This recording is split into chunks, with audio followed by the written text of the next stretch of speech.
দেখিয়ে তার টিচার হয়, সেই টিচার নাকি তার সাথে অনৈতিক সম্পর্কে লিপ্ত হয়েছিল এবং সেটাই সে তার কথাটা বলছে এবং সে বলছে তাকে যদি অর্থাৎ তাকে যদি এই বিষয়টা নিয়ে সে যদি বেশি বাড়াবাড়ি করে তাহলে তার জন্য সেই দায়ী থাকবে। তার যদি কোনো ধরনের কোনো সমস্যা হয় তাহলে কিন্তু ওই ছেলেটাই দায়ী থাকবে, এই কথাই বলছে মেয়েটি। তাহলে বুঝতেই পারছো বর্তমান সময়ে এই ধরনের সম্পর্ক যদি কেউ করো তাহলে পরবর্তীতে সেই দায়ভার তোমাকেই বহন করতে হবে। তাই যা কিছু করো না কেন একটু ভেবেচিন্তে করো।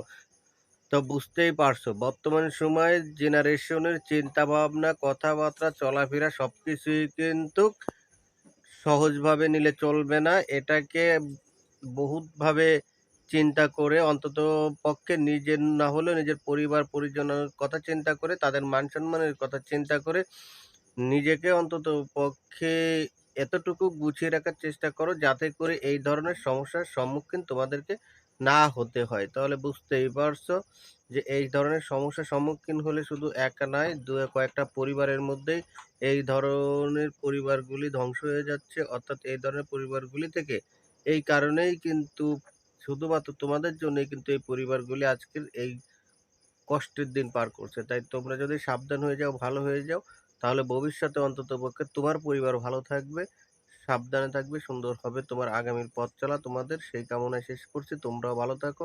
আল্লাহ হাফেজ।